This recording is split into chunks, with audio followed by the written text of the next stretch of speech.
Hey, we're looking at partial derivatives, mixed partial derivatives of a function f, y, x in this case, a partial derivative of f with respect to y and then respect to x of a contour graph. All I really need to know in these examples here is whether or not the partial derivative on the contour map will be positive or negative. In this case, we'll be looking at fyx.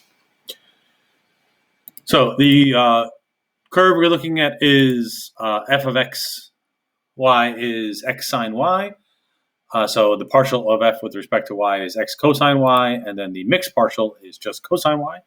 And then I just chose the point negative 2.5, negative 0.4115. Gives us 0.9165, which is positive. So here's our contour map of our curve. Here's the first 2 points. We're going to look at the average rate of change in between these two. And then, so notice I'm going in the y direction. So that's fy. And then I'm looking at fy again, but notice I slid to the right? So I'm looking at what is happening to the slope of my curve in the y direction as I move in the x direction, right? So as what is happening to my function values as I look vertical, as I slide to the right. So the average rate of change in between my first 2 points off my green line is going down, right? Because I'm going from 1 down to 0.5. And so therefore my average rate of change is negative 2.3798. And then I'm going to look at the average rate of change in between my purple points, which again is going down because it's going from 1 down to 0.5. And therefore I have an average rate of change of negative 1.8457.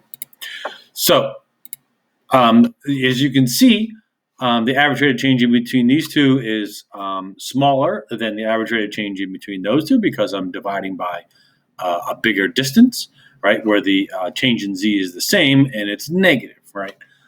So therefore, it looks like fy is increasing as I'm going in the positive x direction. So fy is increasing in the x direction. So therefore, we can say that fyx is going to be positive. Again, you need to keep in mind that your delta z is the same in between these two, but it's negative. And if I'm dividing by a bigger number as I move to the right, you would say fy is increasing. So therefore, in the x direction, so therefore fyx would be positive. Another way, and this is just what I kind of alluded to before, my delta z is negative in both of these. I have a smaller denominator, and then I have a bigger denominator. Which one of these two is going to be larger? And that's similar to just looking at these two fractions here. Clearly, negative a quarter is going to be larger than negative a half because the denominator is bigger. The numerators are the same and they're both negative. So therefore, my fy is positive.